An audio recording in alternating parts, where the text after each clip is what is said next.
Check 1, 2, 3. Can you all hear me? Is it loud and clear?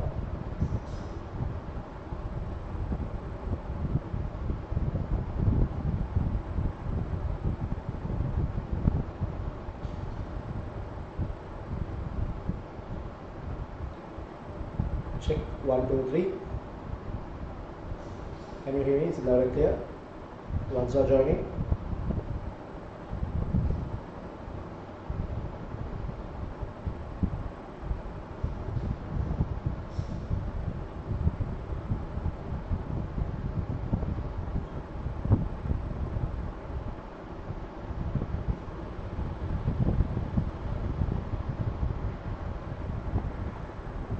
Check 1, 2, 3.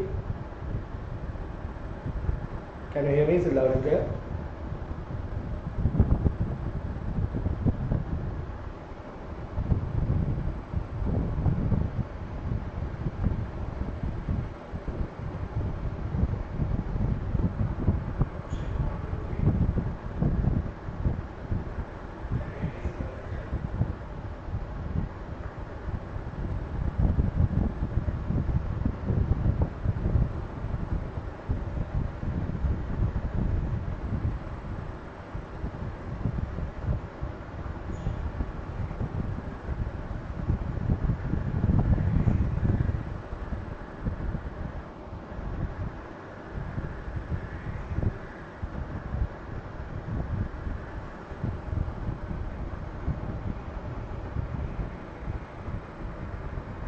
Hi, Sid.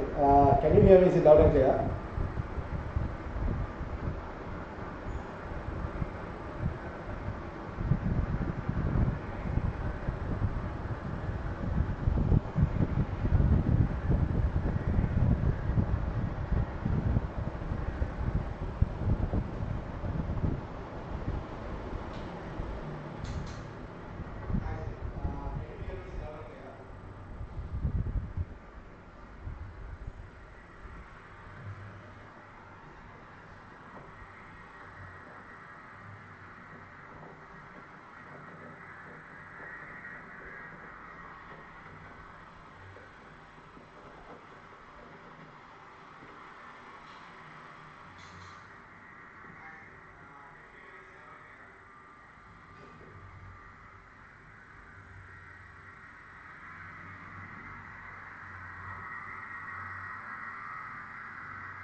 Check 1, 2, 3. Check 1, 2.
Fun final check. Is it clear? Loud and clear, everybody?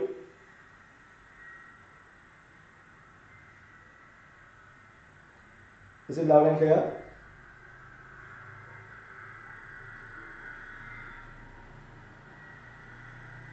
You can put on chat.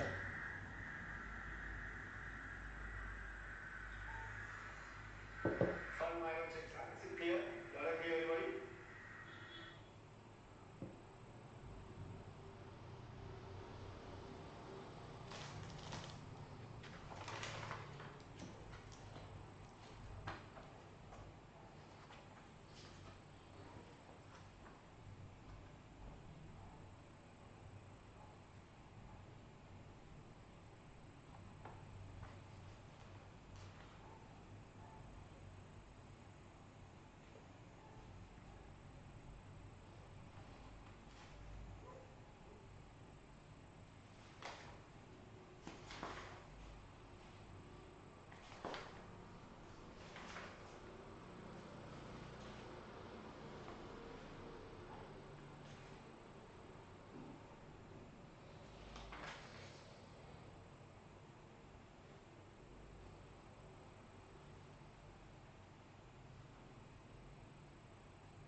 Okay.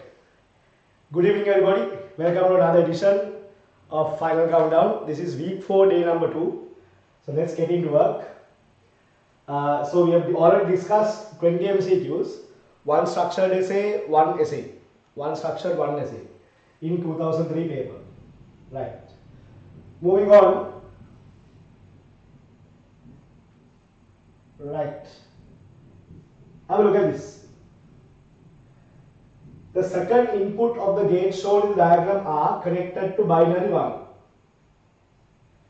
Second input is connected to binary number 1.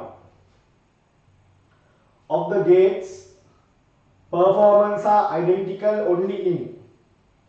Now these are not gate. There. The second input is connected to 1.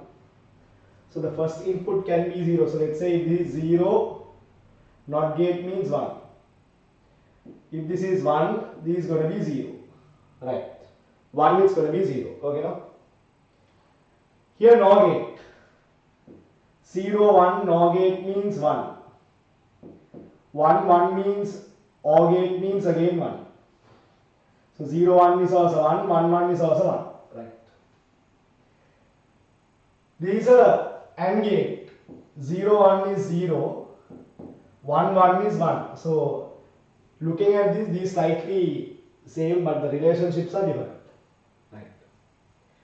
Here it's a NAND gate. 0, 0 should be 1.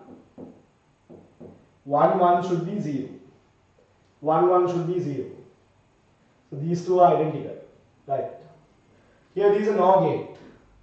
0, 1 should be 0. 1, 1 should be also 0. So what are your identical outputs? You can see identical outputs are obtained from these two. P and R. P and R.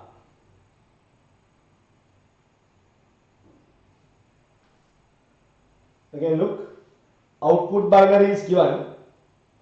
Output binary is given. Here the gate is the NOR gate.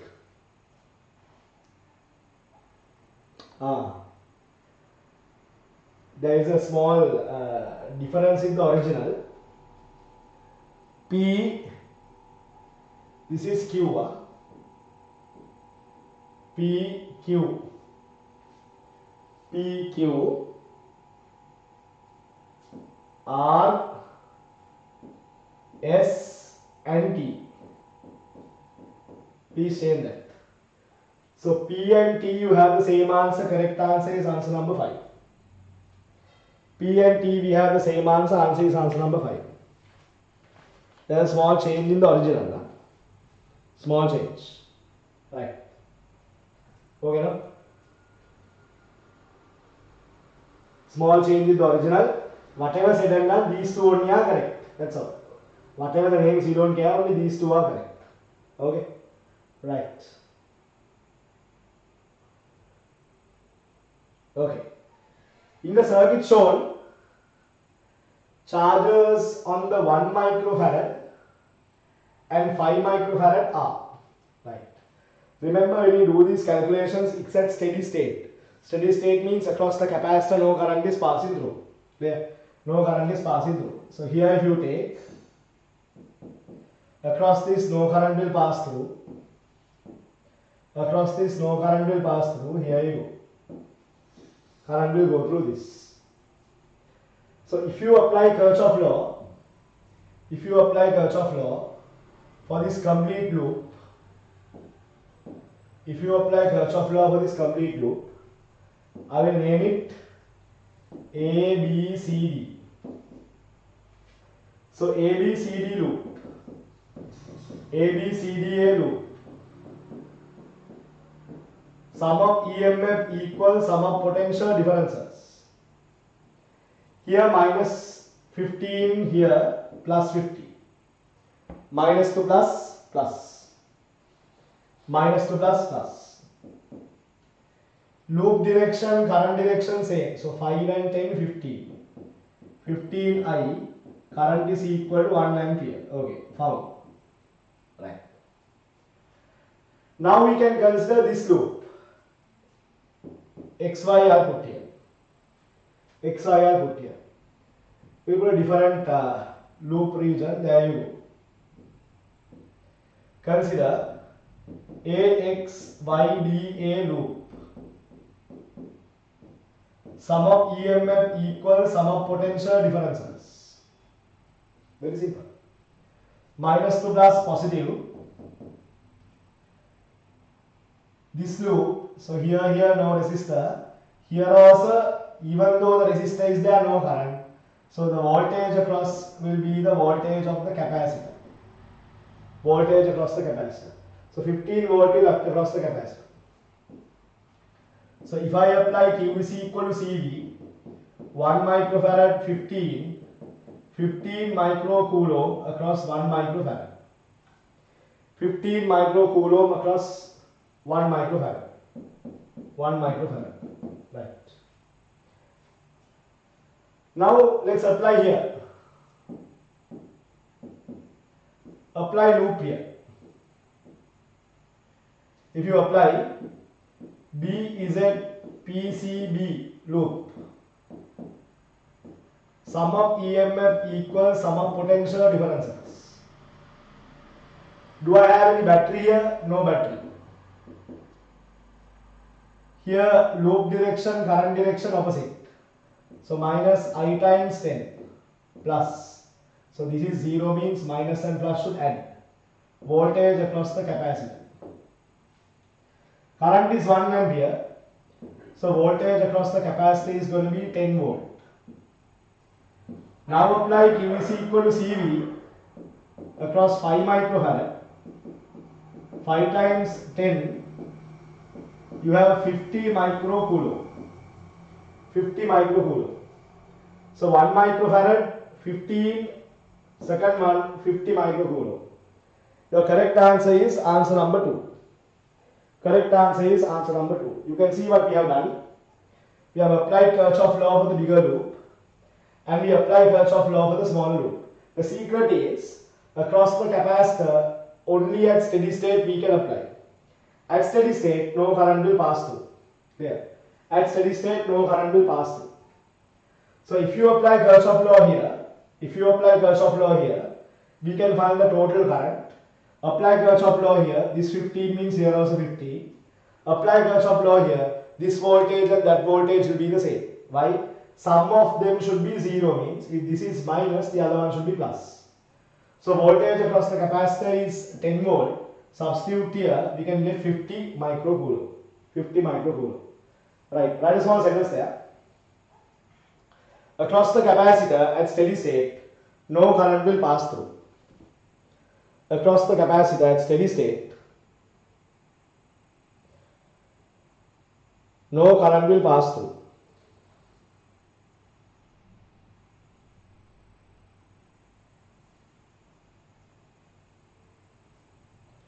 Once you need it, quickly write down.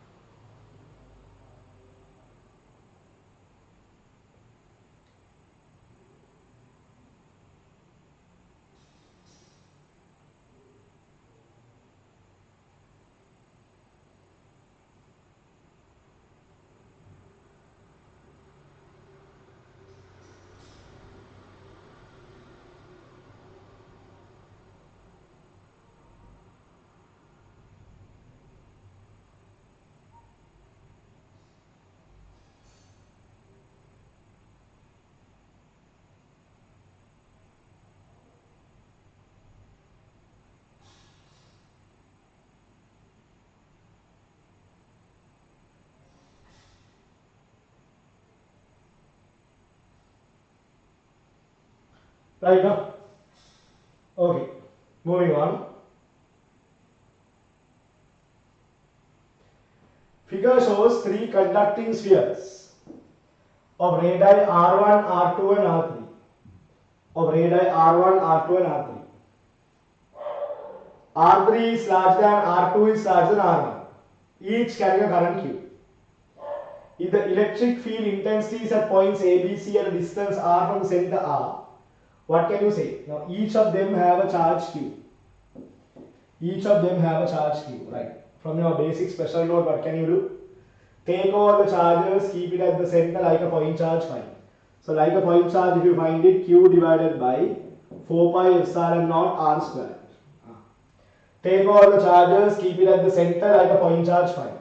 So like a point charge, Q divided by 4 pi epsilon naught R squared. Take all charges, keep it at the center like a point charge, fine.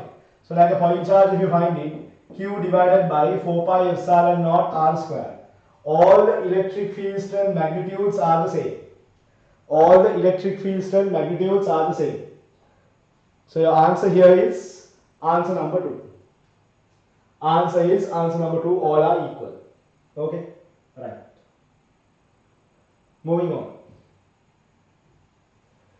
The battery in a given circuit has negligible internal resistance. The potential variation around the circuit when the switch S is open is best represented by switch is open. Switch is open means here grounded, here 0 volt, here 0 volt. Don't forget these are also non-resistant 0 volt. If that is 0 volt, here plus minus of higher. Higher potential means 0 plus V naught. Here V naught. Up to here V naught. Here also 0 volt. Look at this carefully. Is current passing through? No current is passing through. Open circuit. If current is not passing through, potential difference is 0. Potential difference is 0 means here also V naught, here also V naught. Right? So these are your voltage drop keys. Again look, here 0 volt, negative to positive means you are climbing a step up, V naught, 0 plus V naught. Here V naught means here V naught, no current is passing through, open switch. So potential difference is 0 means here also V naught, here also V naught. So if you carefully draw it, or if you carefully write it, A potential is V naught, B potential is V naught, C potential is V naught, D potential is V naught, E and F is going to be 0. Correct answer is answer number 3. Correct answer is answer number 3. Okay, no? Correct answer is answer number 3. Clear? Right.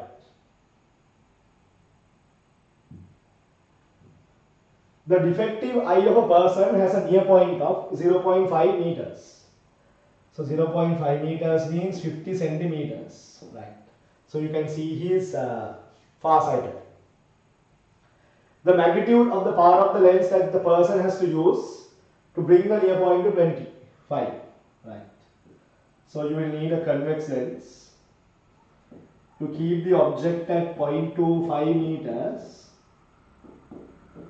Image is formed where the eye can see. Image is formed at 0.5 meters. Image from the lens is object for the eye. Simplify this.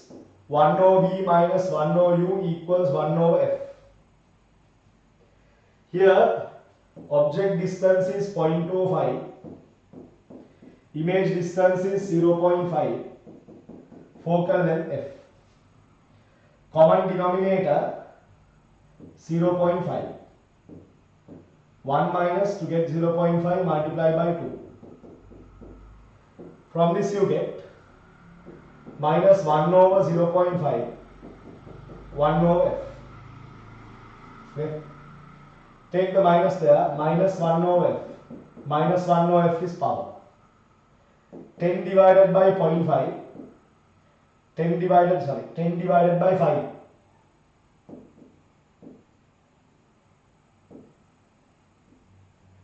Simplify this. 1 divided by 0.5 is 10 divided by 5. Power is equal to plus 2 diopter. Plus 2 diopter. Plus 2 diopter means answer is answer number 1. Answer is answer number 1. Right there. Since the near point is at 50 centimeters from the eye.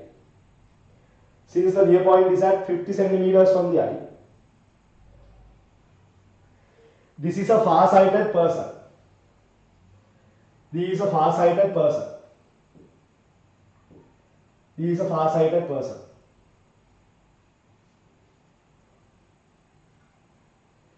Therefore, we must use a convex lens. Therefore, we must use a convex lens. Therefore, we must use a convex lens. So that when the object is placed at 0.25 meters, when the object is placed at 0.25 meters, the image is formed at 0.5 meters.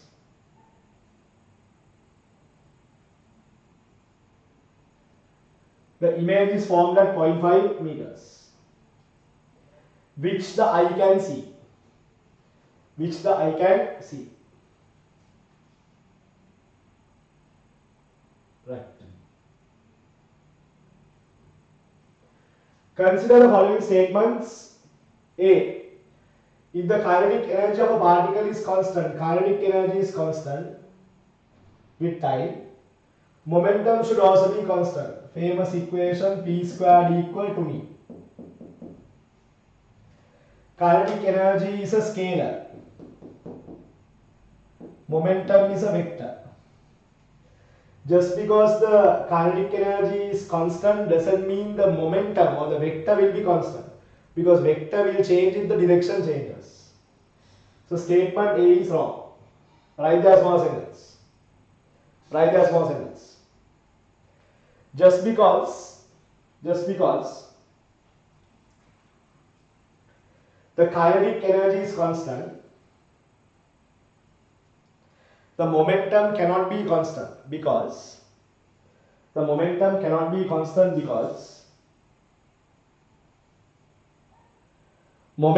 is a vector quantity. Momentum is a vector quantity. Momentum is a vector quantity. And kinetic energy is a scalar quantity. Kinetic energy is a scalar quantity. If the direction changes,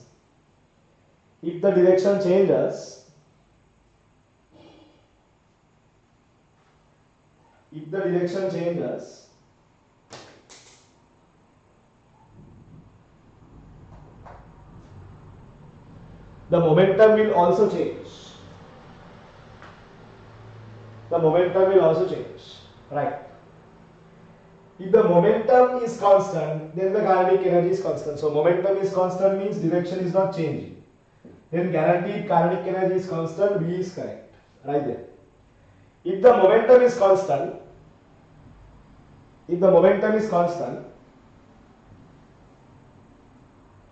this means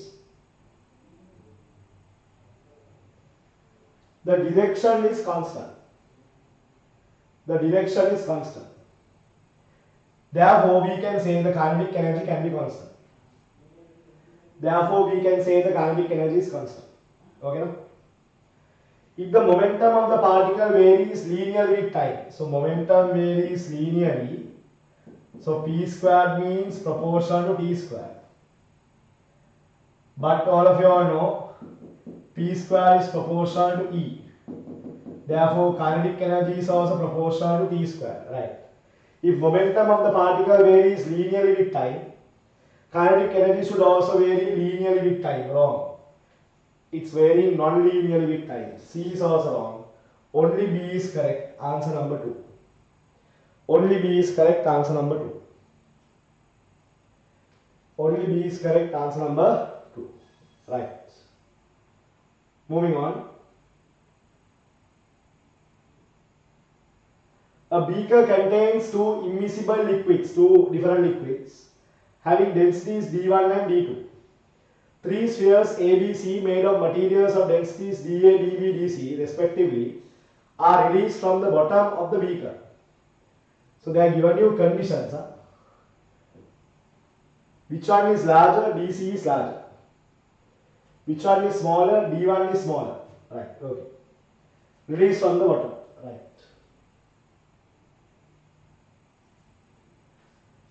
So which statement is correct?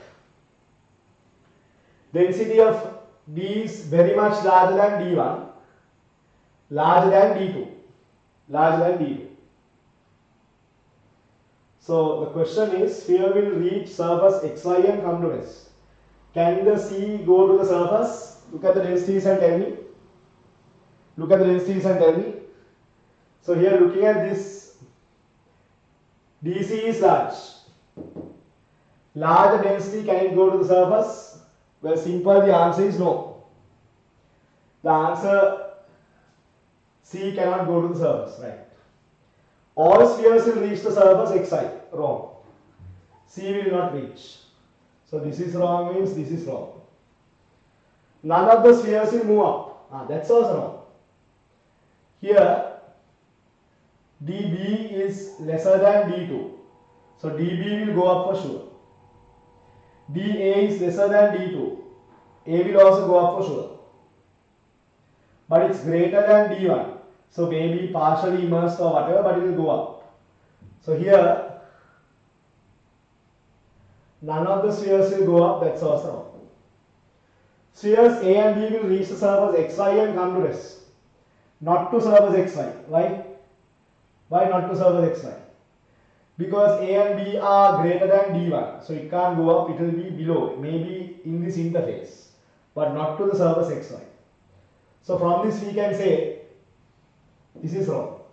So only correct statement will be answer number 5. Only correct statement will be answer number 5, right there. A and B will move up maybe to the common interface. A and B will move up to the common interface. And at different volumes, it will submerge in both the liquids. And at different volumes, it will submerge in both the liquids. And at different volumes, it will submerge in both the liquids. But C will never move upwards. Okay, no? Right. Next one. Figure shows an underground cave, two small openings, A and B. So what can you say when the streamlines get closer at the top? When they get closer at the top, speed will what? Increase. Speed increases, pressure reduces. Here speed is less, pressure is large. So pressure at A is larger than pressure at B. So air will travel from A and B through the burrow. Air will travel from A and B through the burrow. So velocity at B is larger than velocity at A. Pressure at A is larger than pressure at B. From A to B it will pass through. Answer is answer number 2. Answer is answer number 2. Whose theorem is this? Bernoulli's theorem. Bernoulli's theorem. Bernoulli's equation. Bernoulli's equation. Right.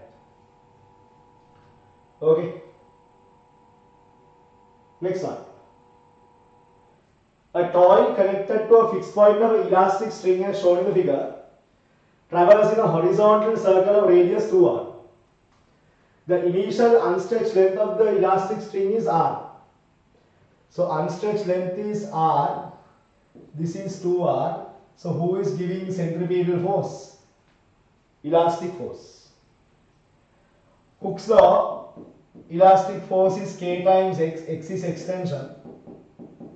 Extension is 2r minus r. That's going to be r. F1 is equal to kr. F1 is equal to kr. Period of rotation is t. So omega is equal to 2 pi divided by t. Centripetal force equals mass into centripetal acceleration. Who is providing centripetal force? F1. Centripetal acceleration omega squared, radius is 2r. Simplify this carefully. F1 is kr. Omega is 2 pi divided by t whole thing squared 2r. Simplify this. Kr equals m 4 pi squared t squared 2r. Equation number 1. Equation number 1. Right. Next they are telling the car is speeded up until the radius is 3r. Now radius is 3r. So what's the stretch length? 3r minus r, 2r. So extension is found. So now we can apply here. Again, who is applying centripetal force? Centripetal force is given by the spring force. K times 3r minus r. Mass omega 1 squared into radius is 3r. K times 2r. M omega 1 is 2 pi divided by t1 whole thing squared 3r. 2rk equals m 4 pi squared over t1 squared 3r. Equation number 2. Divide the first equation by the second equation. Kr is equal to m 4 pi squared t squared 2r divided by 2rk m 4 pi squared t1 squared 3r. Look at the board carefully. Kr cancel off. M cancel off. 4 pi squared cancel off. R cancel off. Simplify this. Half here. T1 squared goes on top. T1 squared over T squared. 3 is here. 2 is here. Cross multiply. T1 squared is 3 over 4 T squared. From this you can find T1. T1 equal root 3 divided by 2 into T. Root 3 divided by 2 into T. Root 3 divided by 2 into T. Now I'll check the original answers. I think there is a mistake on the board. Yes, answer number 4. This answer number 4 is root 3 divided by 2 into T. So this answer printed is wrong. This is your correct answer. That is the correct answer I get. Okay? That is the correct answer I get. Now carefully write this down. Let's write. The elastic force will give us the required centripetal force. The elastic force will give us the required centripetal force. The elastic force will give us the required centripetal force. Once you read it, write it down for this quickly.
Okay. Right. Now when the length becomes 3r, right there. When the length becomes 3r,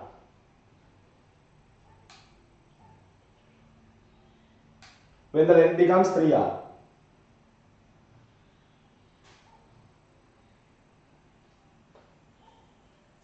so 3r means extension is given 3r minus r. Radius will be 3r. Simplify, divide one by the other, you get the answer. The root 3 over 2 times tr.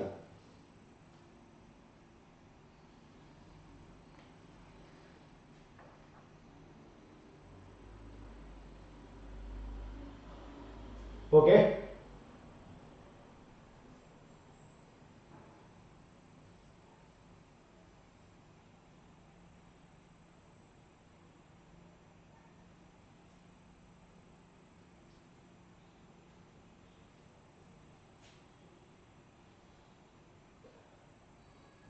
Right, no? Okay. Moving on.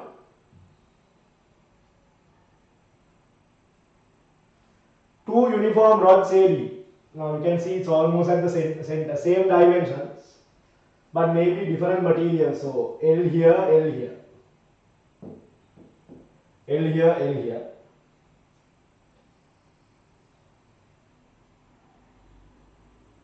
Rotational kinetic energies are the same. So what's the theory? L squared equal to IE. L squared equal to IE. Rotational kinetic energies are the same means angular momentum of A divided by angular momentum of B, moment of inertia of A divided by moment of inertia of B. What's the moment of inertia of A? Look at the board now. 1 over 12, mass is M, mass is MA, L square. 1 over 12, mass is B, L square. 1 over 12 L square cancel off. 1 over 12 L square cancel off means we have LA squared over LB squared, that is equal to MA over MB. Same dimensions means volume is same. Volume into density dA is mass. Volume into density dB. There you go. VV cancel off. VV cancel off. Simplify the relationship. Simplify the relationship. LA divided by LB, that is equal to dA divided by dB, whole thing square root. That means dA divided by dB square root, answer number 4. Answer number 4. Right? Answer number 4. So you can easily say here, what no? Angular momentum square is 2IE, just like P squared equal to me. For P we have angular momentum, 2 is there. For mass we have moment of inertia. For translational kinetic energy we have rotational kinetic energy. Translational kinetic energy we have rotational kinetic energy. Right? Okay. Look at the board. A string is stretched between two fixed supports. String is stretched between two fixed supports. It is observed that it has two consecutive resonant frequencies at 300 and 400. Lowest resonant frequency. So stretched between means vibrations of a string. Vibrations of a string is given by n over 2L square root T over n. Now length is same, T is same, M is same. Frequency is proportional to harmonic number. Remember, harmonic number is 1, 2, 3, 4, any number. Now they are telling you here consecutive, one by one close by the other. Difference is 1.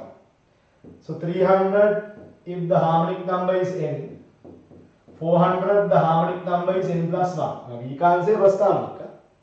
So consecutive means close by, one next to the other. So harmonic number is n means these harmonic number are n plus 1. Simplify the relationship. 400 divided by 300, that is n plus 1 divided by n. 20, 20 cross multiply. 4n equals 3n plus 3. That means n is equal to 3, right? 300 means third harmonic. 300 means third harmonic. 300 means third harmonic. That means fundamental frequency means 100 Hertz. Fundamental frequency means 100 Hertz. Correct answer, answer number 2. Correct answer, answer number 2. Right there. Right there. The frequency is proportional to the harmonic number. The frequency is proportional to the harmonic number. Consecutive frequencies mean consecutive harmonic numbers. Consecutive frequency means consecutive harmonic numbers. Consecutive harmonic numbers. Clear no? Clear? From the consecutiveness, you can get the relationship. Okay? Right. So here 300 proportional to n, here 400 proportional to n plus 1. Divide one by the other, you get the relationship. From there you have this particular answer. Okay? Right. Next one. Which of the following is a possible path of the ray? Now, if it comes from 90, I'll draw the ray it should go in. If it comes at 90, it should go straight. So, this is not possible. Okay. Here, prism angle, here 90 minus A, this can be A. This can be greater than critical angle. But light ray coming straight here, that is possible, impossible. Right. Here, towards, it should go down, not up, 3 down. This one. It can come here.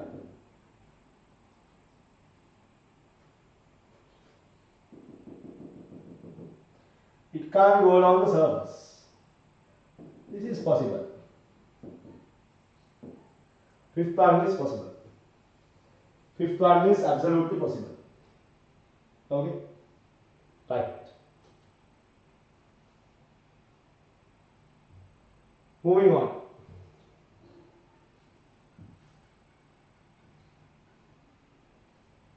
An astronomical telescope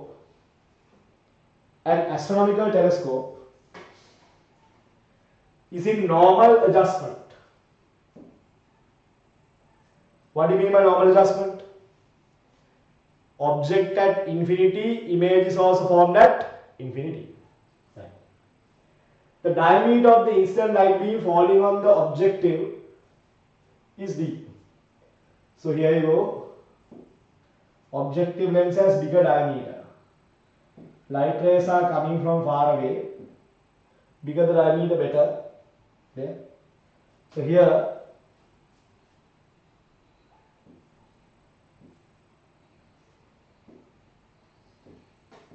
right. Okay.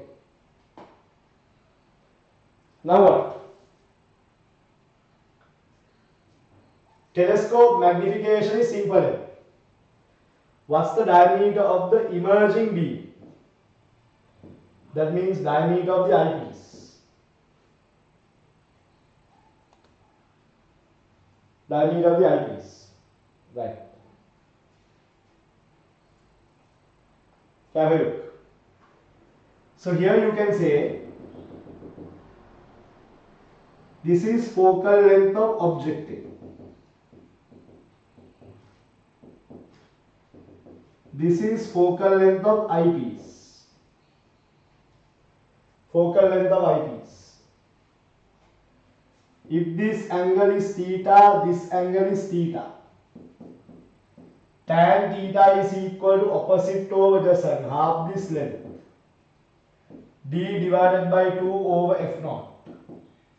Tan theta is opposite over the sun. DE divided by 2 over FE. What can you say here? 2 cancel off. D over F naught equals DE over FE. Simplify this carefully. F naught over Fe is dE. F naught over Fe is magnification dE.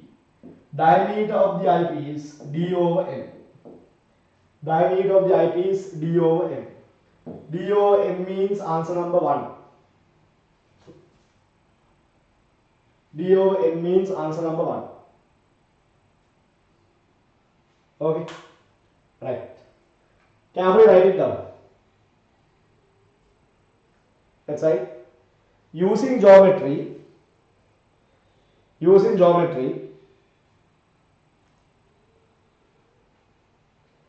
we can find the relationship between the diameter of the objective and the eyepiece. We can find a relationship between the diameter of the objective and the eyepiece. Diameter of the objective and the eyepiece. Diameter of the objective and the eyepiece with the focal lengths.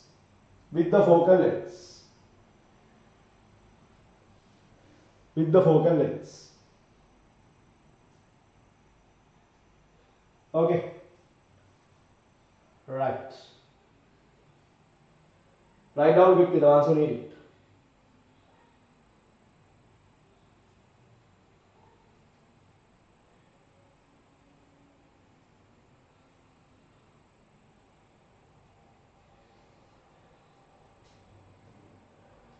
Right. Read. Two strings A and B have equal lengths and equal cross-sectional areas but different densities are connected together. The composite string is stretched across two fixed walls. Two pulses simultaneously sent along A and B from both ends. So the densities are different means velocities are different. So velocity equation square root T over simple M. Simple M is A rho. Tension is same, area is same, velocity is inversely proportional to square root of density. So here velocities will be different, right? Found that they pass along center O at times TA and TB. Diameters or densities are given. Then what can you say? Look at the board now. Here velocity at A inversely proportional to density at A. Velocity at B inversely proportional to density at B. VA divided by VB is dB divided by dA. Now here dB divided by dA is 1 over 4. 1 over 4 square root means VA is equal to VB divided by 2. So VB is faster, VB divided by 2, right? What are they asking you? What can you say about the times? Time taken by A is distance divided by speed. Time taken by B is distance divided by speed. Divide one by the other, TA divided by TB, that is VB divided by VA. VB divided by VA. Now you have found VB divided by VA. Here, VB divided by VA is 2. Substitute there. VA divided by VB is 2. So TA is equal to 2 times TB. TA is equal to 2 times TB, or you make TB the subject. TB is equal to half times TA. TB is equal to half times TA. Correct answer, answer number 2. Correct answer, answer number 2. Correct answer, answer number 2. Right now? So again look, when the densities are different, the speed of the wave in the string will also be different. Speed is different means time taken will be different. Once you need it, write it down.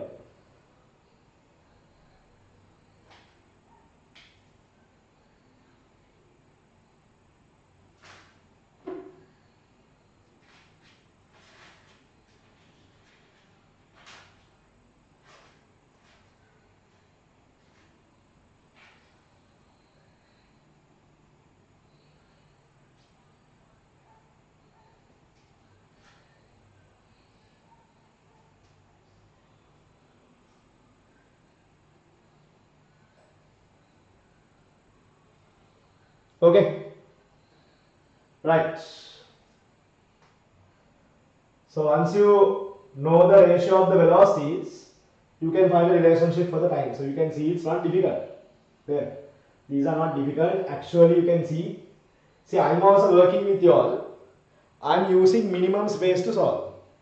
Only when there is some additional theory to teach, yes. Essay questions, yes. But MCQs, you can see in a given small space I'm solving. So you should also practice that. That's why I given a small space for you all to work in that space. A train moving along a straight track at a velocity 30 meters per second emits a sound of frequency 600 Hz. If the speed of sound in air is 330, the wavelength of the sound propagating forward along the track will be. So, source is there, making a sound of frequency 600 Hz, traveling along the track with a velocity 30. Assume there is an observer here in front. So sound travels from the source to the observer with a velocity v, velocity of sound. Right. Frequency heard here is f dash. Frequency heard there is f dash. Right. F dash is velocity of sound with respect to observer, v. Velocity of sound with respect to source, v minus 30 into actual frequency. Don't substitute. Now I apply v equal f lambda with respect to observer. Because sound is heard by observer. Velocity of sound with respect to observer is f. Frequency of sound heard by the observer is f dash.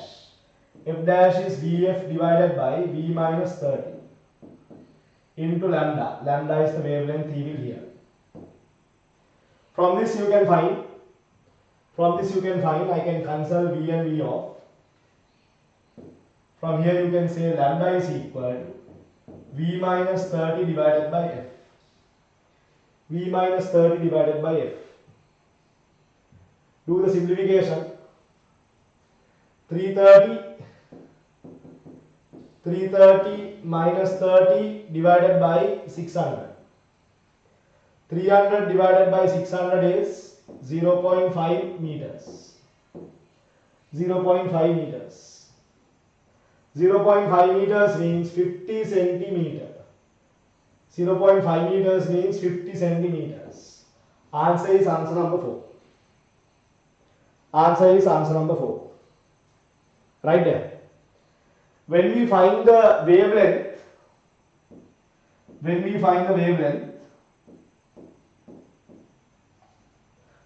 the apparent wavelength, we must consider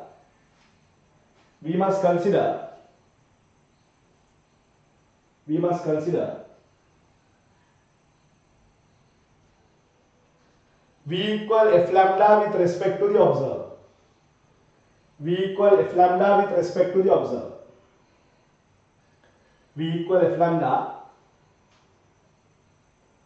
with respect to the observer. Okay. V equal f lambda with respect to the observer. Right.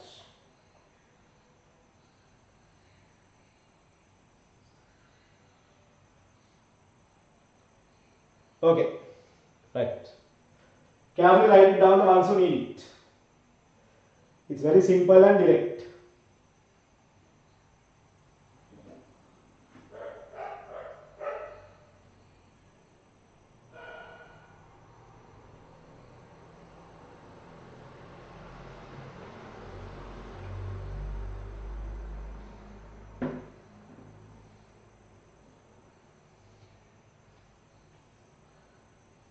Right. Next one. Net flux through the closed surface S can be reversed. So flux means sum of charges divided by epsilon naught. Sum of charges means 7q minus 5q, that's going to be 2q over epsilon naught. Flux is going to be positive. Reversing the flux means making the flux negative. So what if I make 4Q1, 3Q, 4Q, 3Q, 1Q, 4Q, 4Q minus 5Q minus 1Q. This is the correct one. Changing 4Q to 1Q. Changing 4Q to 1Q. Okay? 4Q to 1Q. Right. Next one. Two identical thin metal cans A and B containing equal amounts of water and a heater using identical domestic electrical heaters. Can A and B are kept on a large metal block and wooden block. These are metal, these wood. So directly you should know some conduction issue is only here. Tell me now, if there is metal here, heat will not quickly conduct. Here if there is wood, heat will not quickly conduct. So this temperature will be higher than that temperature. Right. Common sense is there. Let's see how it works. Right. Out of this, what can you say? Out of this, what can you say? Can the temperature of A be greater than B? No. Can the temperature of A reach boiling point? Actually, no. Never. Okay. Can both of them be same? No. Can both be same? No. This is the most possible answer. B can reach boiling, but A will never reach boiling. But whatever heat that comes in, heat will be conducted. Here heat is not conducted. Good. So correct answer is answer number 3. Correct answer is answer number 3. Right there. When heat is supplied by the heater,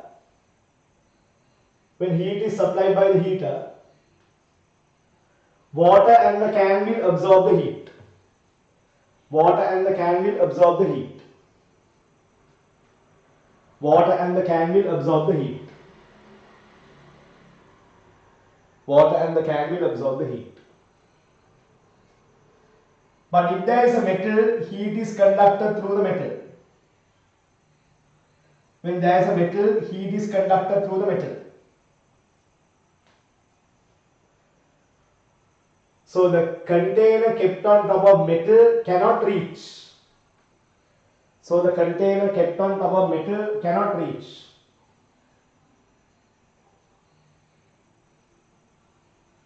(100°C).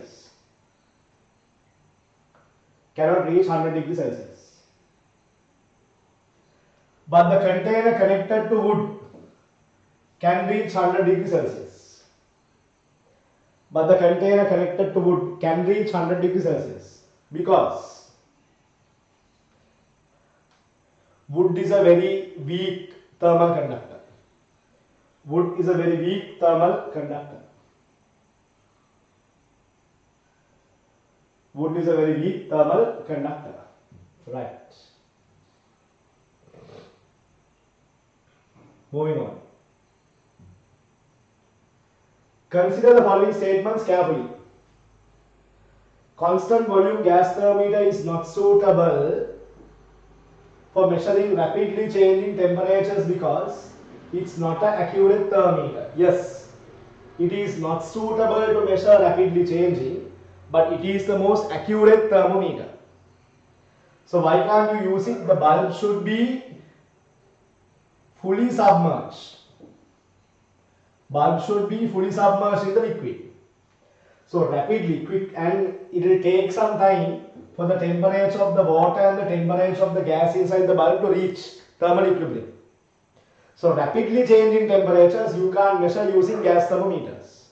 But gas thermometers are the most accurate thermometers. Put a small star there, write this.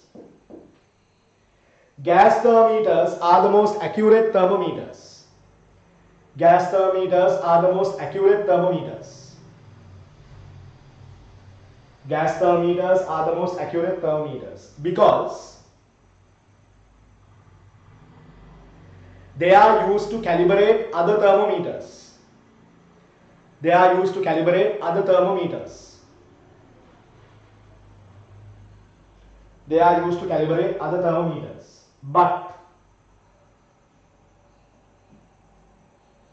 they cannot measure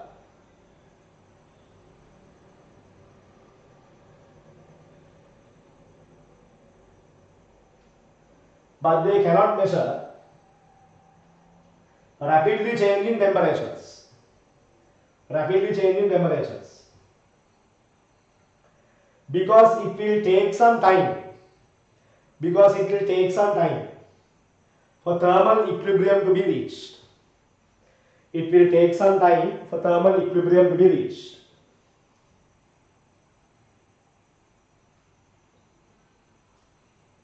It will take some time for thermal equilibrium to be reached. Right. Next one. Thermocouple. So statement A is wrong. Thermocouple is suitable for measuring rapidly changing temperatures because heat capacity is large. Because heat capacity is large.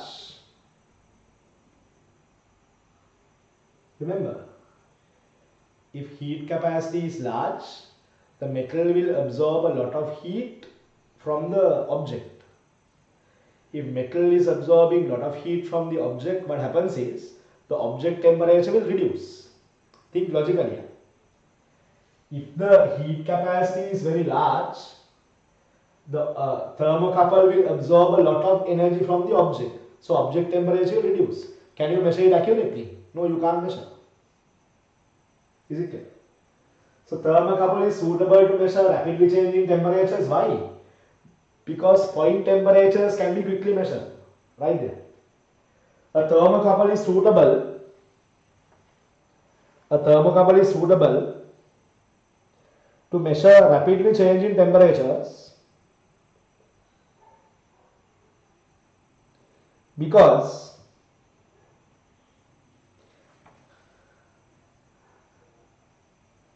point temperatures can be easily measured and the heat capacity of the metal is low.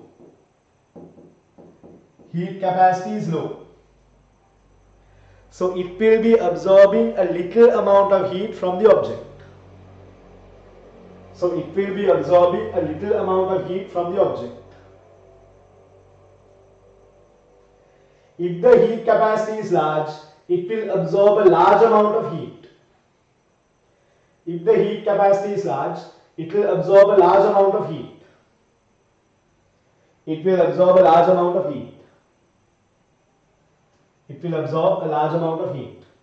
And the temperature of the and the temperature of the object will reduce. And the temperature of the object will reduce. So these also now. C. Mercury in glass thermometer is not suitable to measuring rapidly changing temperatures because the heat capacity is very small. Wrong. I mean, this part is correct, but the reason is wrong. Because in a thermometer, the bulb should be fully submerged in the liquid. And it will take some time, for the bulb to reach thermal equilibrium. Bulb to reach thermal equilibrium.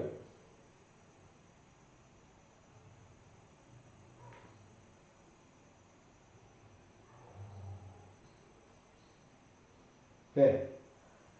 And it doesn't have a low heat capacity. Why? You are using mercury. Mercury has high heat capacity. Okay. So statement A, B, C all are wrong. Correct answer is answer number 5. Right there. Mercury in glass thermometers cannot measure rapidly changing temperatures. Cannot measure rapidly changing temperatures because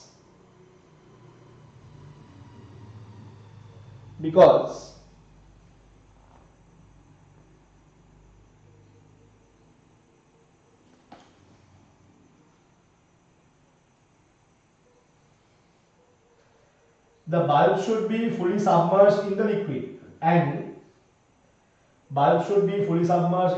and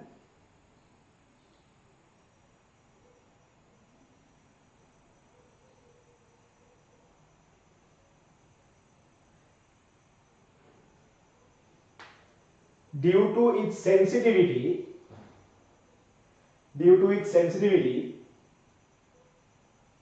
it will take some time to give us the reading.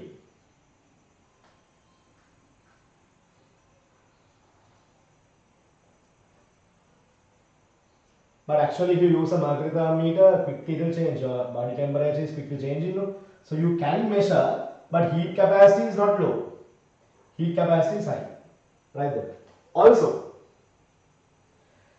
the temperature of a human body can be measured using a mercury glass thermometer.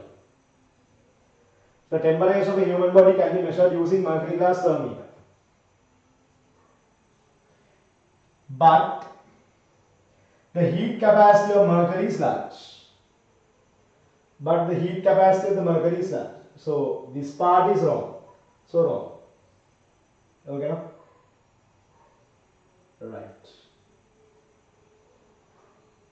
Question number 19.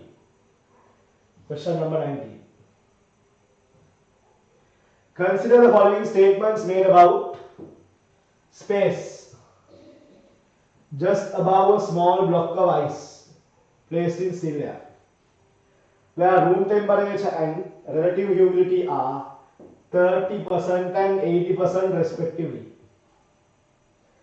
Now they are asking you just above the space, just above the space, okay, just above the space,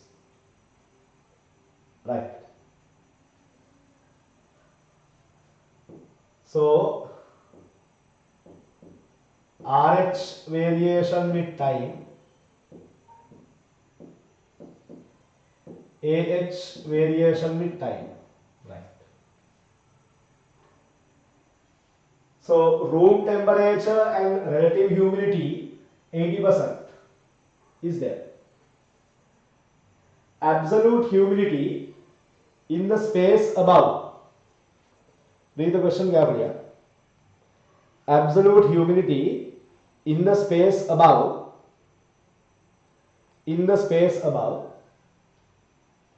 The ice block is higher than the absolute humidity of air far away.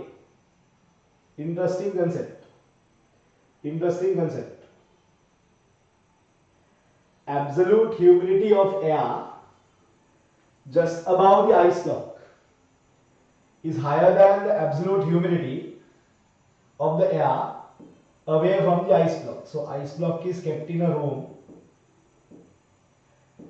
He is telling water vapor here is very large compared to water vapor away. What do you all think? What do you all think?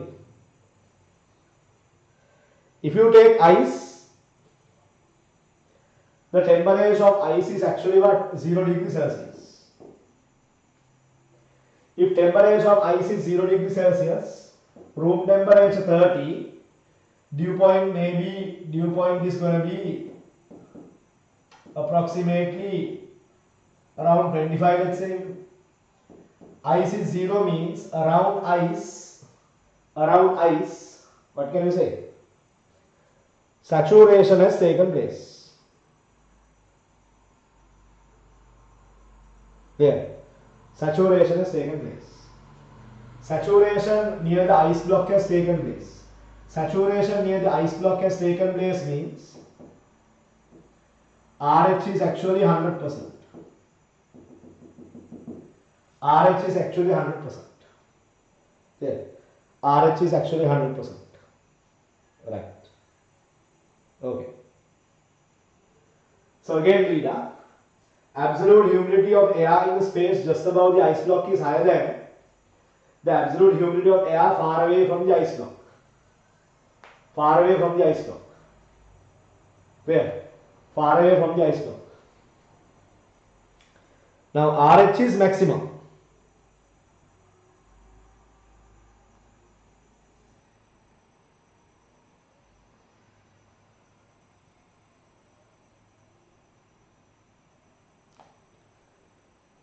Right?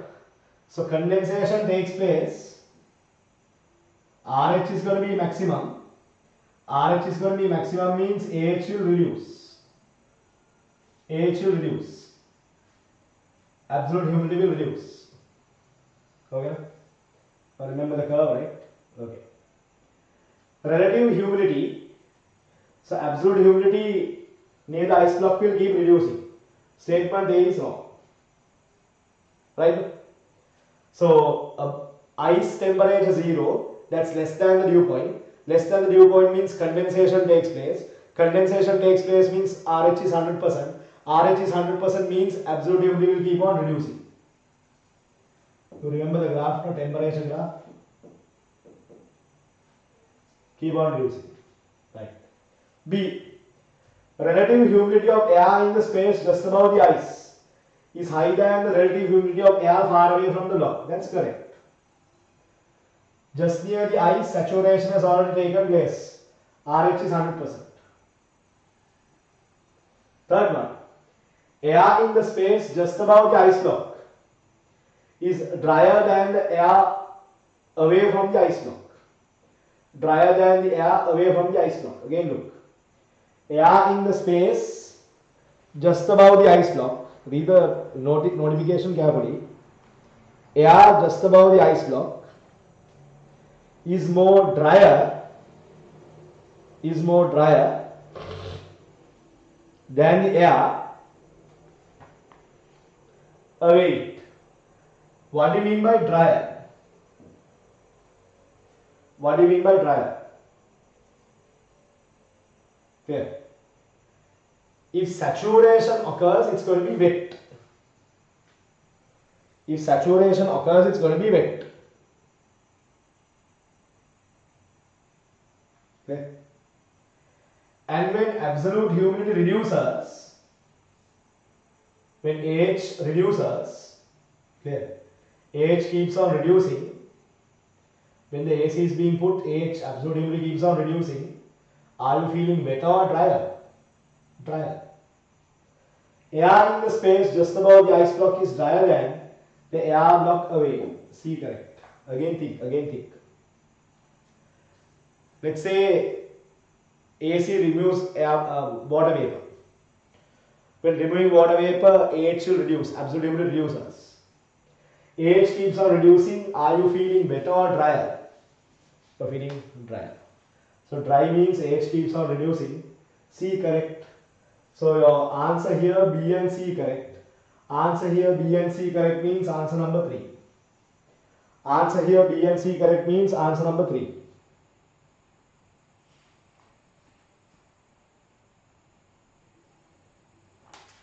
Okay. Right. Write a small sentence there. I think this might be important for you. Write a small sentence.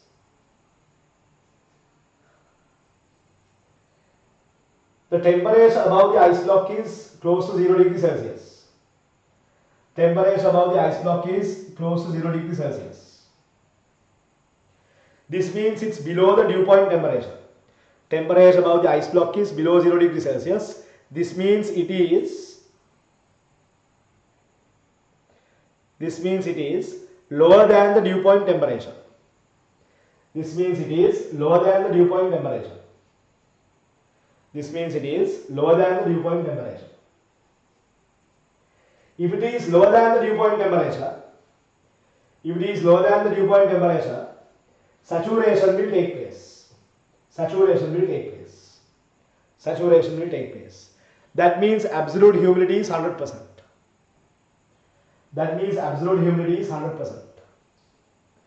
Absolute humidity is 100%.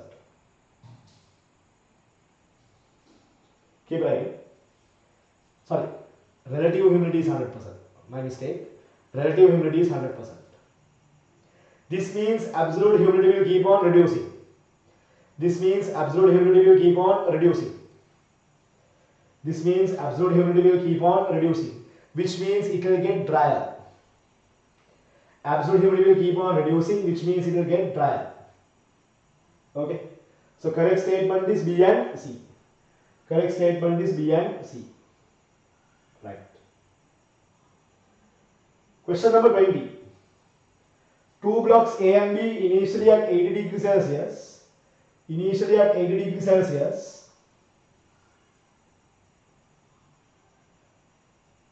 So these are 80 degrees Celsius, these are 30 degrees Celsius, right? Enclosure is insulated from the outside. Which of the following statement is correct prior to the system being reaching equilibrium? So reaching equilibrium means both of them will reach a middle temperature. So what will happen? Heat by A is given. Heat is absorbed by B and the room. So temperature of the room will also increase, B will also what? Reduce, increase. A will reduce.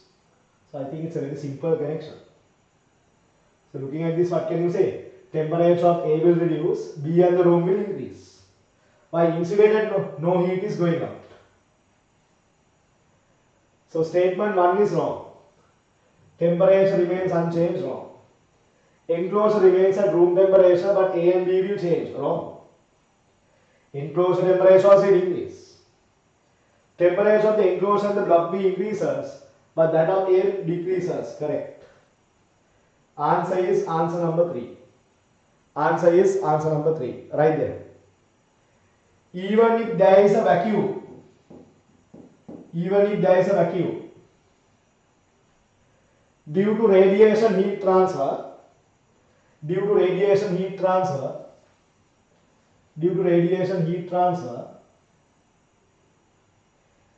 A will reduce temperature, B and the room will absorb heat.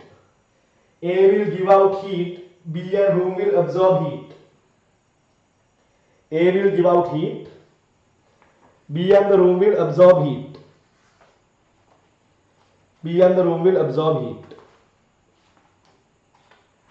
Causing the temperature of B and the room to increase.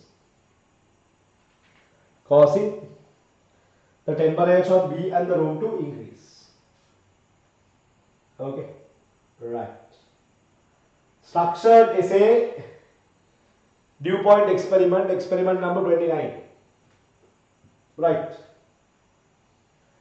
You are asked to determine the dew point inside the laboratory using a polished calorimeter.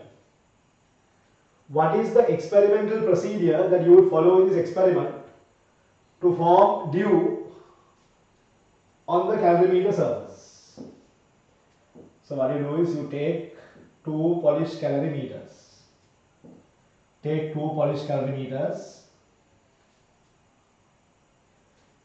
Fill it with water about 2/3 or half. Take ice cubes.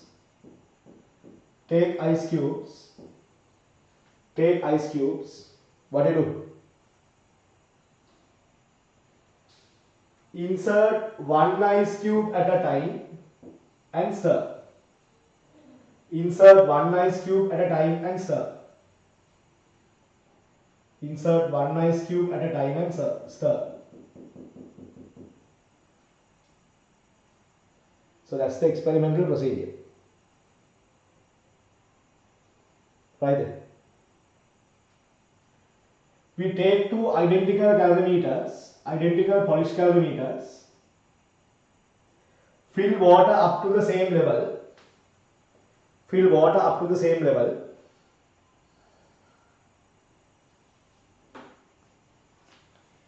and we insert one ice cube at a time to one calorimeter,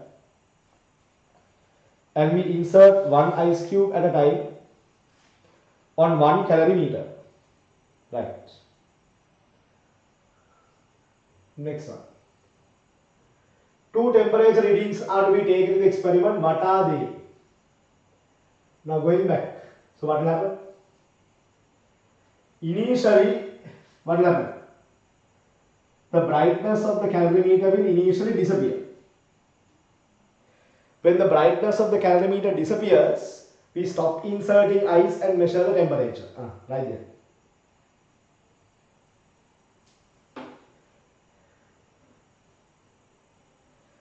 When the brightness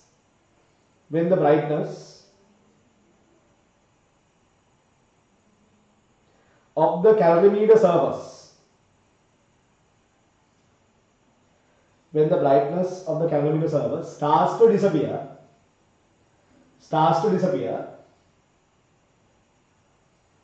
we stop inserting ice and measure the temperature.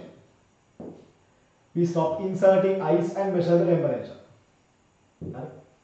We stop inserting ice and measure the temperature. So you can write here, when the brightness of the calorimeter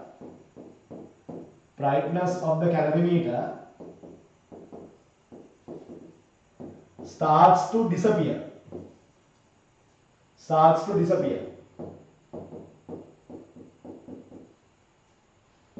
we measure temperature of water. We measure temperature of water.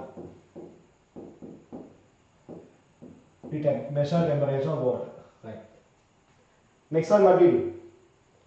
We stop inserting ice and keep on stirring until the brightness reappears. So you want to write here, when the brightness of the calorimeter starts to disappear. Right. Next one you can write, we stop adding ice.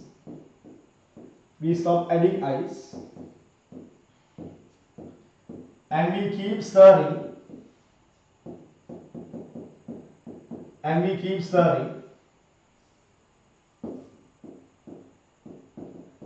Until the brightness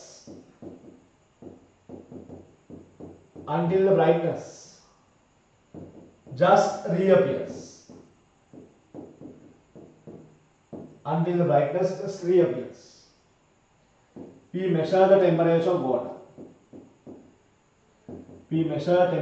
water. Okay, no? So when the brightness first disappears, when the brightness first reappears. Okay?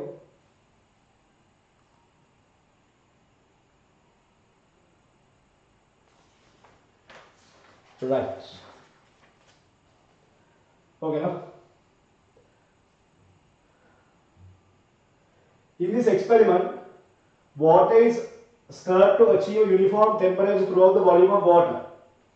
Why is it important? Why do you need to continuously stir to achieve this?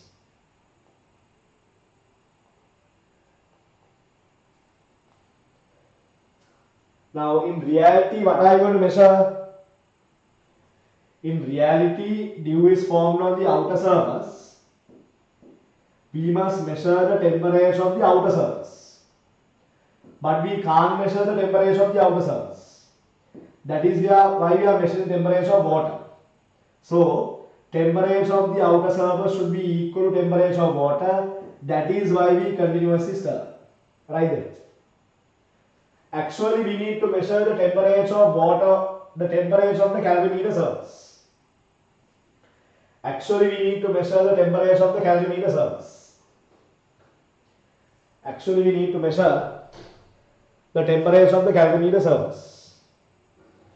But it is impossible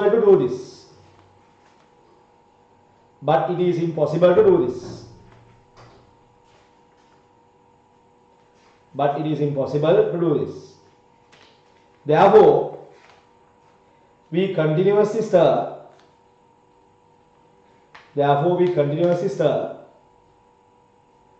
Such that the temperature of water and the temperature of the calorimeter surface will be the same.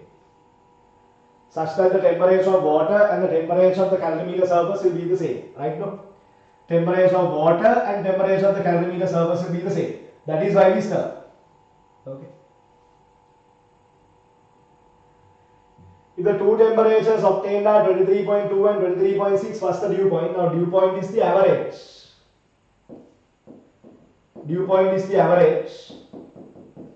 23.2 plus 23.6 divided by 2. That's 23.4 degrees Celsius. 23.4 degrees Celsius. Right? In a certain day, room temperature 30, dew point is at 25. Right. Write the relevant formula to find the relative humidity. I write short form Exam day you must write the full one. SVP, saturated vapor pressure at dew point, divided by SVP, saturated vapor pressure at room temperature, multiplied by 100. SVP at dew point means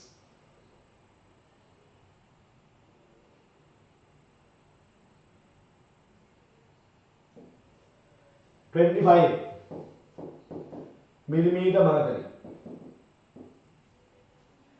at 30 degrees Celsius). 35 millimeter mercury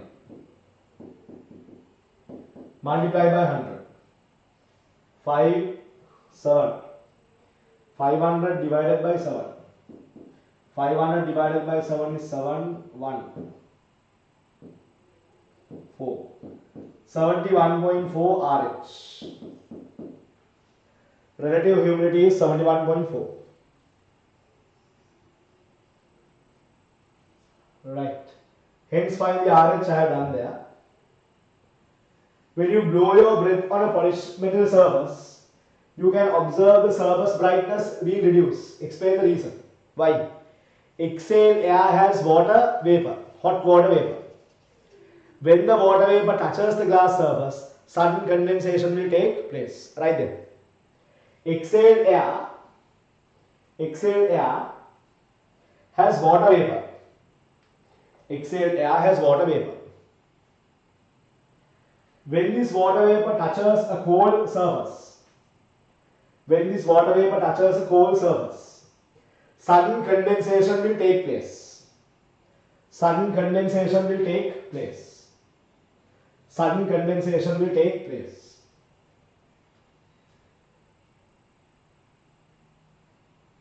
Therefore, the brightness will reduce.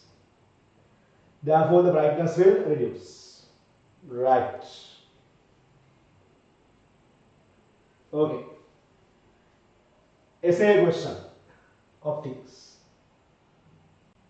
Right. Angular magnification of telescope is given by alpha dash or alpha. So all of you know. Angle subtended on the eye by the image divided by angle subtended on the unaided eye by the object. Alpha. With a suitable diagram show that the highest angular magnification will produce larger images on the eye. Larger images on the eye. So this is your eye. This is your eye. So you can show here by drawing ray diagrams. Smaller the angle, smaller the size of the image. Smaller the size of the image. Larger the angle, larger the size of the image. Larger the size of the image on the retina. So what can you say there? Angular magnification takes place. So you can also represent it like this. You can also represent it like this. There you go.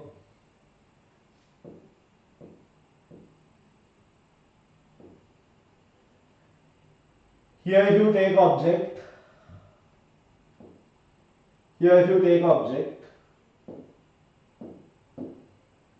angle made here will give a size. A much more larger image through the eye will make a larger image. Here I2, here I1. Larger the angle subtended, larger the size of the image. Smaller the angle subtended, smaller the size of the image. Right there. From the above diagrams we can show that. Larger the angle subtended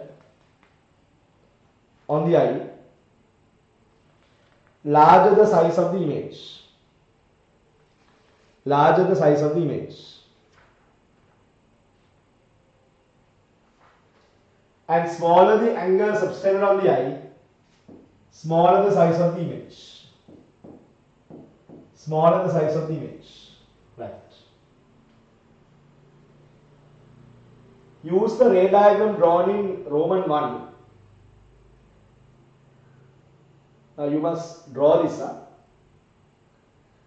Use the ray diagram drawn in Roman 1.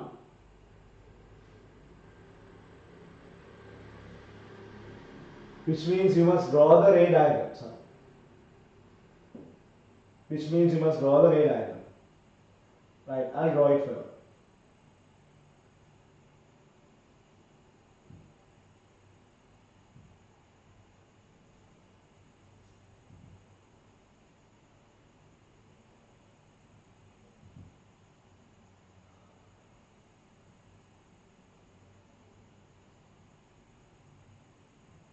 Right. I'll draw the ray diagram here. Okay, na? Here you go. Objective, focal length, larger focal length. Here it's going to be f naught. Here it's going to be f naught. Okay, no? Here it's going to be f naught. So light rays coming from infinity, light rays coming from infinity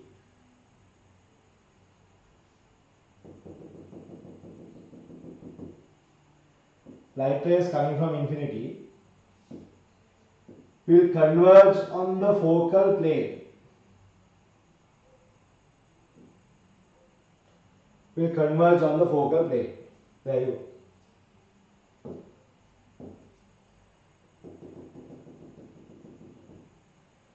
Here you have the eyepiece.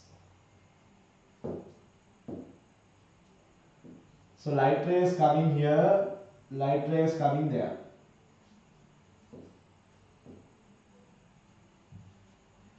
Here focal length of eyepiece.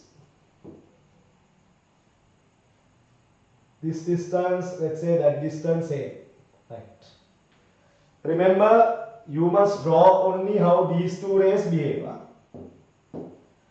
So image formed here. Image of the object is object for the eyepiece.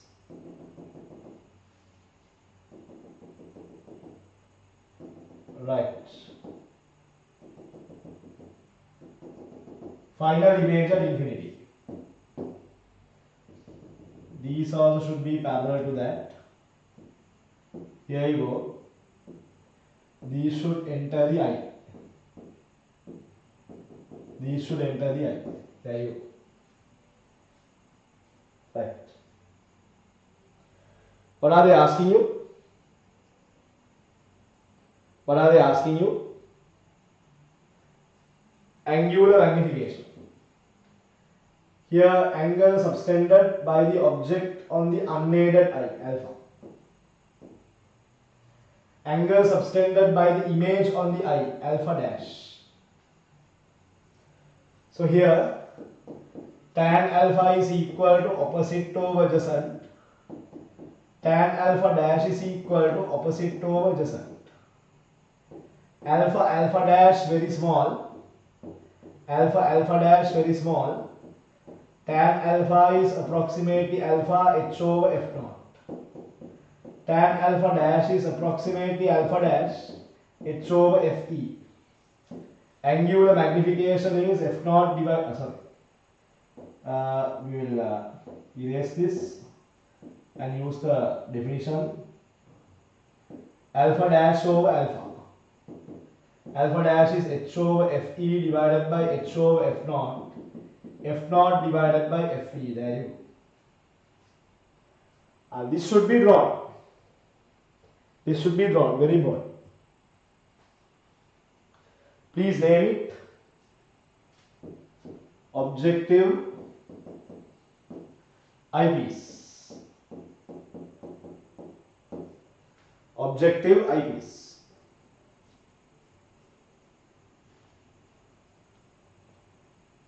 Right. So Roman 1, this is the diagram. Roman 1, this is the diagram, that's the proof. Diagram and proof.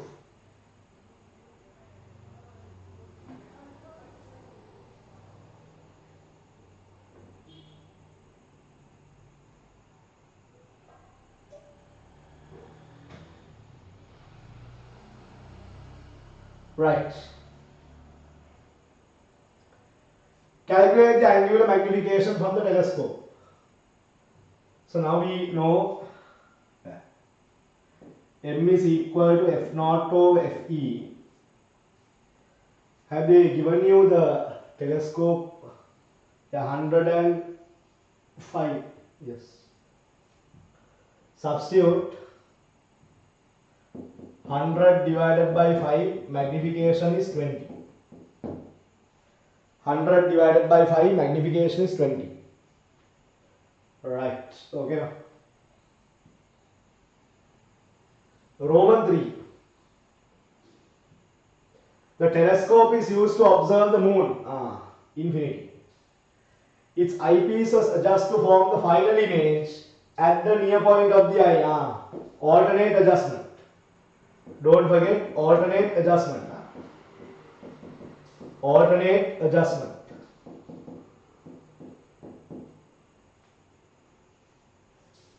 The moon subtends an angle 0.25 degrees on the unaided eye. Alpha is given 0.25 degrees. You can assume that the near point of the eye is 25 centimeter. Distance between the eye and the eyepiece is negligible. 1 degree is 0.08. Remember, this should be in radians.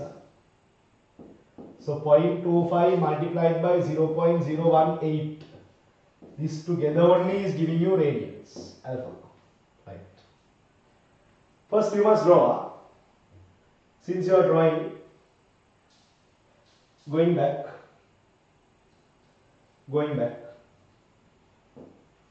Here you go. You must draw again. Roman 3. Light rays come from infinity. Light rays come from infinity. Will converge on the focal plane. Will converge on the focal plane. There you go. This is F naught.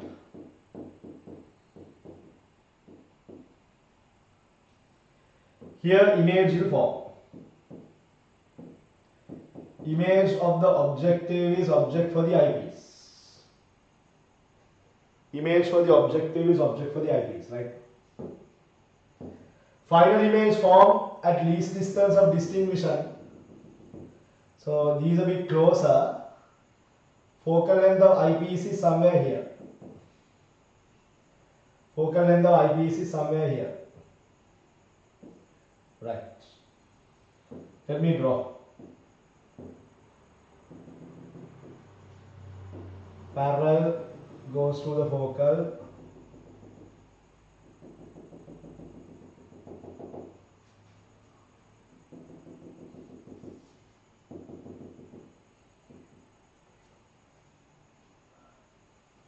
Please use the ruler when you are doing this.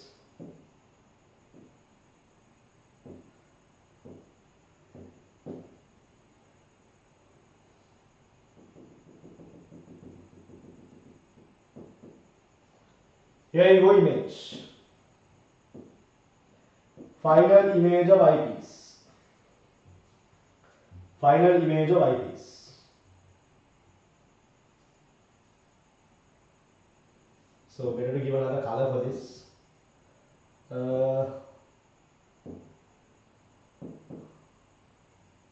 Is this clear? That looks clear, oh yes. Okay.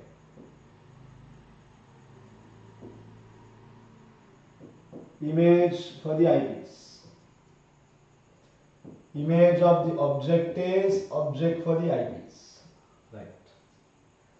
Rest of the story you must consider these rays. These rays also meet here.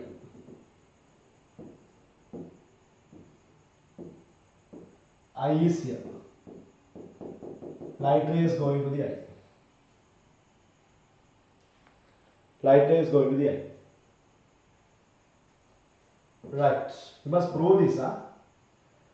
Angle alpha. Here alpha.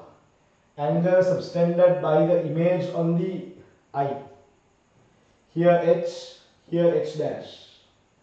This distance is least distance of distinction d. Right. Tan alpha. Tan alpha is opposite over adjacent. Tan alpha dash, opposite over adjacent, h over ue. I can take this distance ue. Or we can say h dash divided by d. Alpha alpha dash very small. Alpha alpha dash very small. Tan alpha approximately alpha h over f naught. Tan alpha dash approximately alpha dash, I'll just take this h dash over d. Angular magnification is alpha dash. Angular magnification is alpha dash divided by alpha. H dash divided by d over h over f naught. Here h dash divided by h is f naught divided by d.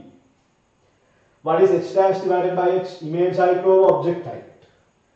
Linear magnification of eyepiece f naught over d. Angular magnification. Simplify the linear magnification. 1 over v minus 1 over u equals 1 over f for the eyepiece. ue d minus fe. Multiply by d, linear magnification. D divided by d, d over ue minus d over fe. Image distance over object distance, linear magnification, d over fe. ME is 1 plus d over fe. Now simplify this. Angular magnification is ME, if I go back, f naught over d. Now I can substitute here 1 plus d over fe, f naught over d. If you want, famously take fe out, put d in. 1 over d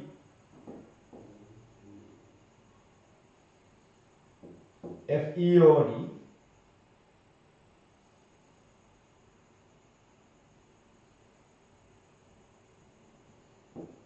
f naught over fe.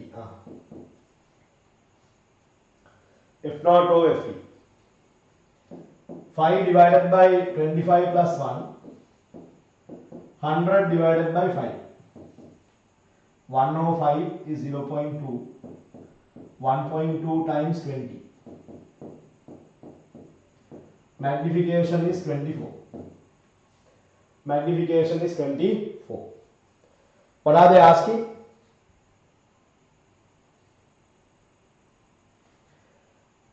Right. So angular magnification is alpha dash over alpha. Magnification is 24.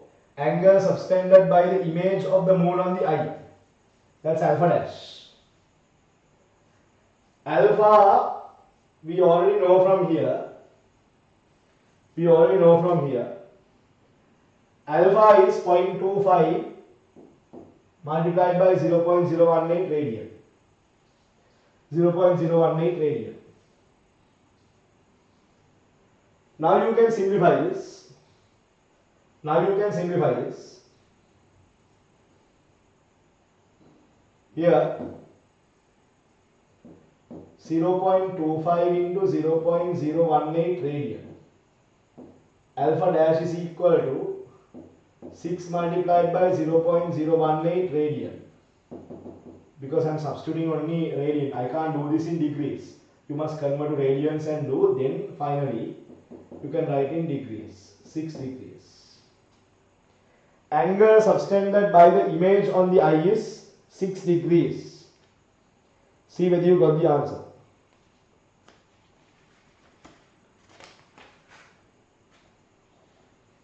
$6.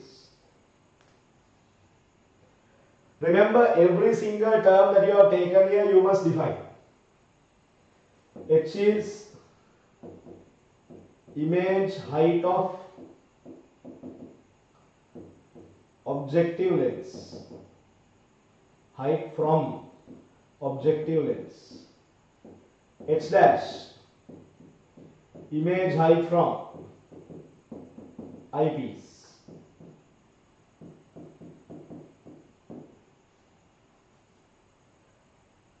UE, object distance for eyepiece. Capital D, least distance of distinct vision. All new terms you have to prove it. At least once write it. So here image is formed. ME F naught over D. Apply for the eyepiece. Get ME. Do the substitution. Rearrange it slightly or substitute it here itself. Magnification 24. Magnification 24 means alpha dash over alpha. Alpha is given 0.25 degrees, 0.018 cross multiply 6 degrees there. Alpha dash is 6 degrees. Here, alpha dash is 6 degrees. Right.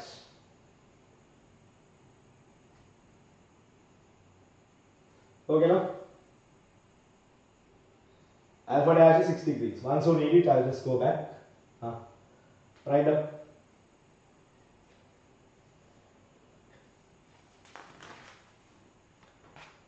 The Roman number 3.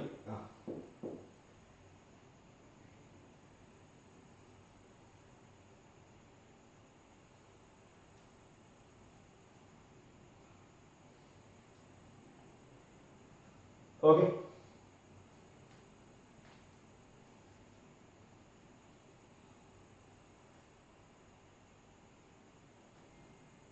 Right now. Okay. So this part I have done now. This part done. The objective of the telescope in the above adjustment has to be moved by 10 centimeter in order to focus on an object at a closer distance. Find the distance to the object from the objective of the telescope.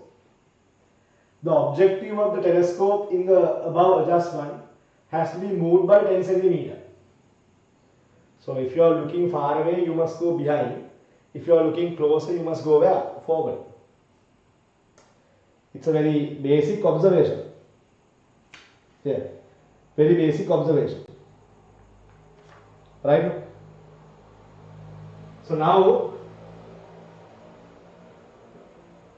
best is go back. Go back.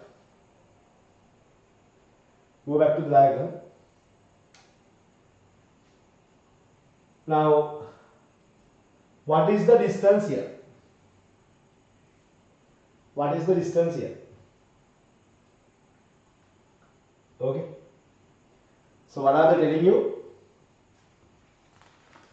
To view the object closer, the above adjustment means when the final image is formed at the least distance of distinct vision.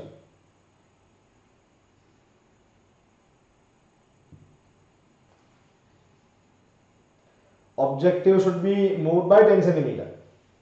Right. So from this position to look closer, I must go closer. 10 centimeter here. Eyepiece has not changed. What is UE? What is UE?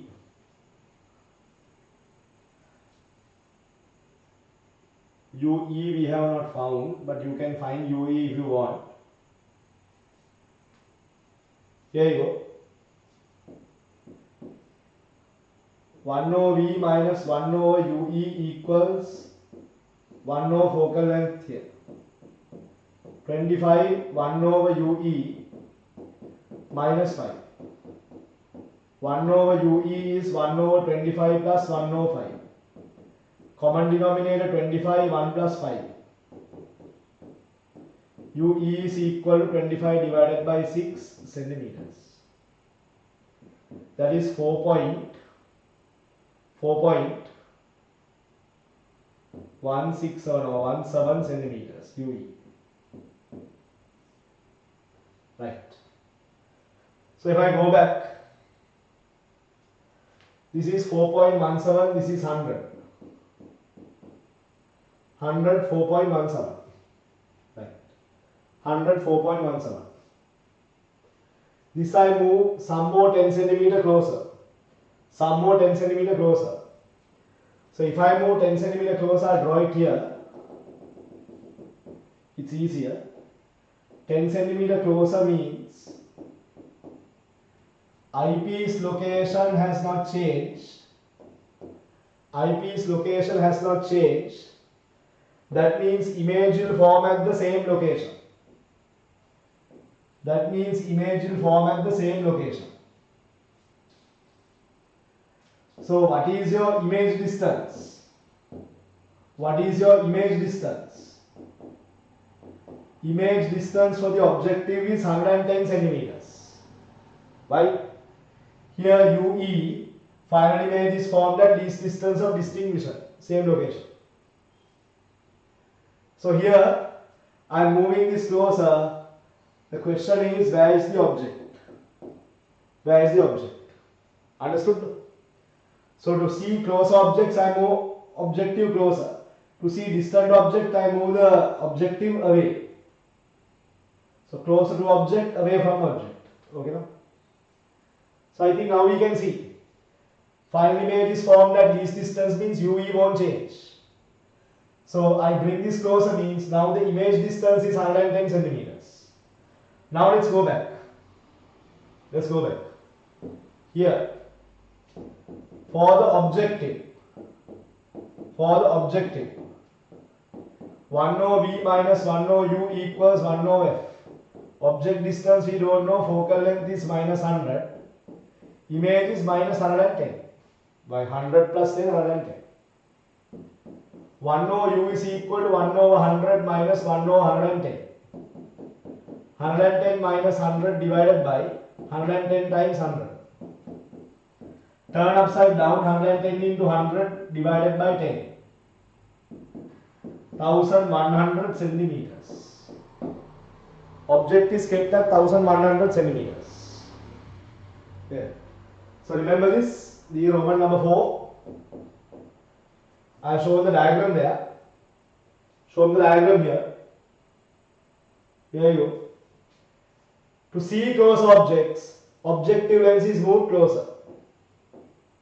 Move closer. Now the image from the objective is object for the eyepiece. That's your image distance. Image distance 110. Image distance 110 means you can find the object distance. Okay, no? Image distance 110 means you can find the object distance. Right. So good essay question. Hopefully you learn from it. Is it clear? Hopefully you learn from it. And there you go, your final relationship. Final relationship. Right?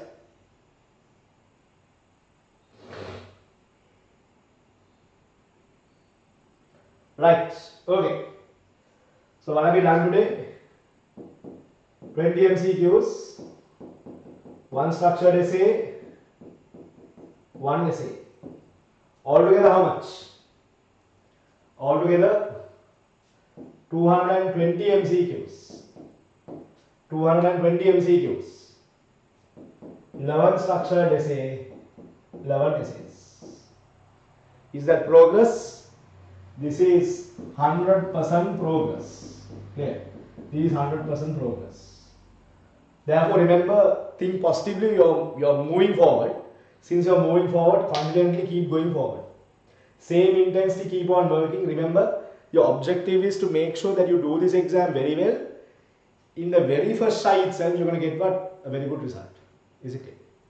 Be confident, keep on working. See you tomorrow. Good night.